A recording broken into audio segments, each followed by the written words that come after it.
Hi, welcome back to Engineering Drawing. I'm your Dr. Vasu. మనం line incline to both the planes చూస్తున్నాం. ఇందులో ఒక typical problem ని చూడబోతున్నాం. ఇప్పుడు ఎందుకు టిపికల్ అన్నానంటే ఇక్కడ ఒక లైన్ ట్రూ లెంగ్త్ ఇచ్చారు, ఏబి 90 mm అని, theta 40 degrees angle with HP, phi అంటే విత్ విపి 50, 40 + 50 అంటే 90 degrees.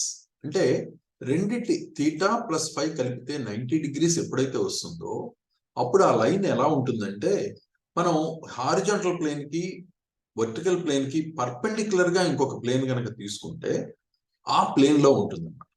అంటే ఎలా కనిపిస్తుంది అంటే ఆ ప్లేన్ మనం సైడ్ వ్యూలో కనుక చూసినట్టయితే, సపోజ్ సైడ్ వ్యూలో చూస్తే హారిజాంటల్ ప్లేన్ ఇలా కనిపిస్తుంది, ఓకే, వర్టికల్ ప్లేన్ ఇలా కనిపిస్తుంది సైడ్ వ్యూలో. ఇప్పుడు మనకి ఈ రెండిటికి కూడా పర్పెండిక్యులర్ గా ఉండే ప్లేన్ సైడ్ వ్యూలో చూసినప్పుడు మొత్తం ప్లేన్ అంతా కనిపిస్తుంది ఇలా. కానీ మనం ఇప్పుడు దాన్ని ఆ ప్లేన్ ని ఫ్రంట్ వ్యూలో ఇలా చూసాం అనుకోండి, ఇటు సైడ్ ఫ్రంట్ వ్యూలో చూస్తే ఒక లైన్ లా కనిపిస్తుంది. అలాగే టాప్ వ్యూలో చూసినా కూడా ఒక లైన్ లా కనిపిస్తుంది. దాన్ని మనం ప్రొఫైల్ ప్లేన్ అని పిలుస్తాం. ఓకే, అంటే ఈ యాంగిల్ ఎప్పుడైతే ఈ సమ్ ఆఫ్ థీటా ప్లస్ ఫై ఎప్పుడైతే 90 degrees ఉంటుందో ఆ లైన్ ఈ ప్లేన్ లో ఉంటుంది అనమాట. అంటే ఇటువంటి లైన్ యొక్క ప్రొజెక్షన్స్ ఎలా ఉంటాయి అంటే, మనం రిఫరెన్స్ లైన్ కనుక డ్రా చేసి రిఫరెన్స్ లైన్ కి పర్పెండిక్యులర్ గా ఒక లైన్ కనుక డ్రా చేస్తే ఏ డాష్ బి డాష్ ఏబి కూడా ఆ పర్పెండిక్యులర్ లైన్ మీదే ఉంటాయి. ఎలాగో చూద్దాం. ఇక్కడ XY అనేది రిఫరెన్స్ లైన్ మనకి ఒక పాయింట్ లా కనిపిస్తుంది సైడ్ వ్యూలో. ఓకే, ఇప్పుడు ఏం చేద్దామంటే యాక్చువల్ గా లైన్ ఇలా ఉందన్నమాట. మనం ఒక 90 degrees లైన్ కనుక డ్రా చేస్తే ఇక్కడ ఒక పాయింట్ ఏ ఇక్కడ ఉంటే హెచ్పిలో, బి ఏమో విపిలో ఉంది. మరి దాన్ని ఎలా కరెక్ట్ గా ఎగ్జాక్ట్లీ ఆ పాయింట్ ఎలా వస్తుంది అని అంటే ఒక చిన్న ట్రిక్ వాడదాం. ఏం చేద్దామంటే ముందు విపి ఎక్కడ ఉందో మనకి తెలియదు, జస్ట్ తర్వాత డ్రా చేద్దాం. ఇప్పుడు హారిజాంటల్ ప్లేన్ ఒకటి తీసుకుని 40 degrees లో ఒక లైన్ డ్రా చేద్దాం 90 mm లెంగ్త్ తో. ఇక్కడ ఇది పాయింట్ ఏ అయితే ఇది బి అవుతుంది. ఈ బి ఎక్కడుంది? విపిలో ఉంది. కాబట్టి ఈ పాయింట్ వచ్చింది కాబట్టి ఇప్పుడు ఏం చేద్దామంటే ఈ పాయింట్ గుండా పాస్ అవుతూ ఒక వర్టికల్ లైన్ ఒకటి డ్రా చేద్దాం. ఇదే బి అవుతుంది.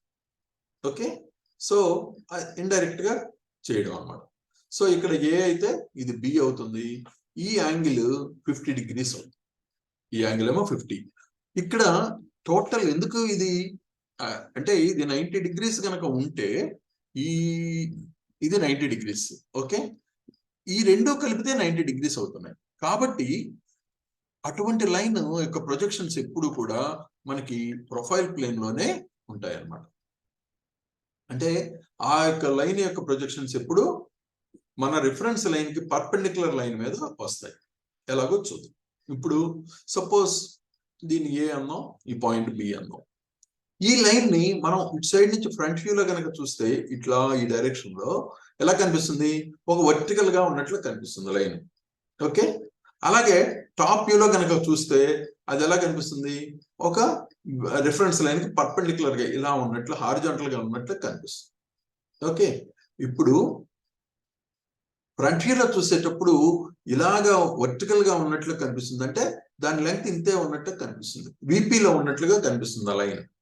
దాని లెంగ్త్ ఎంత అంటే ఇలా ఉంటుంది. ఓకే, పి అనే లెంగ్త్ ఉంటుంది. అలాగే టాప్ వ్యూలో చూసినప్పుడు దీని లెంగ్త్ ఎంత అంటే క్యూ లెంగ్త్ ఉన్నట్లు కనిపిస్తుంది. అంటే ఈ లైన్ ఇలా ఉన్నది, మనం పైనుంచి చూసినప్పుడు ఈ ఇంతే లెంగ్త్ ఉన్నట్లు హారిజాంటల్ ప్లేన్ లో ఉన్నట్టుగా కనిపిస్తుంది. సో ఇప్పుడు ప్రొజెక్షన్స్ ఎలా డ్రా చేయాలో చూద్దాం. రిఫరెన్స్ లైన్ తీసుకున్నాం XY, దీనికి పర్పెండిక్యులర్ గా ఒక లైన్ డ్రా చేస్తే ఈ లైన్ మీద ఉంటాయి, డెఫినెట్ గా ఉండాలి. ఎందుకంటే ఇది ఈ 40 50 ఒకటే కాదండి. ఇక్కడ సపోజ్ ఇది 20 degrees, ఇది 70 degrees ఉన్నా, ఇది 30 60 ఉన్నా, లేకుంటే 35 55 ఉన్నా, ఓకే, 35 55 degrees ఉన్నా, అలా ఈ రెండు యాంగిల్స్ ఎప్పుడైతే కలిసినప్పుడు 90 degrees అవుతుందో అప్పుడు వాటి ప్రొజెక్షన్స్ ఈ పర్పెండిక్యులర్ లైన్ మీద డైరెక్ట్ గా వస్తాయి. ఎలాగో చూద్దాం. ఇప్పుడు ఏ అనేది హారిజాంటల్ ప్లేన్ మీద ఉంది, అంటే ఫ్రంట్ వ్యూలో ఏ డాష్ రిఫరెన్స్ లైన్ మీద ఉంటుంది. సో ఏ డాష్ మార్క్ చేస్తాం. ఇప్పుడు ఏం చేద్దాం, ఇక్కడ టాప్ వ్యూలో ఏ అనేది ఇంత క్యూ అనే డిస్టెన్స్ లో ఉంది. రిఫరెన్స్ లైన్ నుంచి క్యూ అనే డిస్టెన్స్ లో, పైనుంచి చూస్తే ఈ డిస్టెన్స్ లో కనిపిస్తుంది. కాబట్టి రిఫరెన్స్ లైన్ నుంచి మనం క్యూ అనే డిస్టెన్స్ మార్క్ చేసి ఈ పాయింట్ ఏమవుతుంది, ఏ అవుతుంది. అంటే పాయింట్ ఏ టాప్ వ్యూలో చూస్తే విపికి అంటే ముందుగా ఉన్నట్లు కనిపిస్తుంది. సో ఈ డిస్టెన్స్. ఓకే, ఇప్పుడు అలాగే ఇక్కడ పైనుంచి చూసేటప్పుడు బి ఎక్కడ కనిపిస్తుంది, top view of B reference line మీద ఉంటుంది. ఓకే, పైనుంచి చూసినప్పుడు బి ఇక్కడ ఉన్నట్లు కనిపిస్తుంది, అంటే బి ఇక్కడ మార్చేసి. అలాగే ఫ్రంట్ వ్యూలో చూసేటప్పుడు పాయింట్ బి ఎక్కడ ఉంటుంది, ఈ పి అనే డిస్టెన్స్ హైట్ లో ఉంటుంది. పి అనే హైట్ లో ఫ్రంట్ వ్యూలో ఉంటుంది. అంటే ఇక్కడి నుంచి కనుక మనం ఒక పాయింట్ పి అనే హైట్ లో మార్క్ చేస్తే ఈ పాయింటే బి డాష్ అవుతుంది. ఓకే, ఫ్రంట్ వ్యూలో. అంటే మనం ఏ డాష్ బి డాష్ ఇలా వచ్చింది, ఏబి ఇలా వచ్చింది. AB final top view, A dash B dash final front view draw చేస్తాం. సో ఈ విధంగా మనకి ఇలా ఈ రెండు యాంగిల్స్ కనుక యాడ్ చేసినప్పుడు 90 degrees వస్తే ఆ లైన్ యొక్క ఫైనల్ ప్రొజెక్షన్స్ ఇప్పుడు ఇలాగే ఒక పర్పెండిక్యులర్ లైన్ మీద వస్తాయి. ఒకవేళ రాలేదనంటే తప్పు చేసినట్లు లెక్క. అది చాలా జాగ్రత్తగా చూసుకోవాలి. సో ఈ ప్రాబ్లం బాగా అర్థమైంది అనుకుంటున్నాను. ఏమైనా డౌట్స్ ఉంటే కామెంట్ రూపంలో తెలపండి. Do like, share and subscribe. Thank you.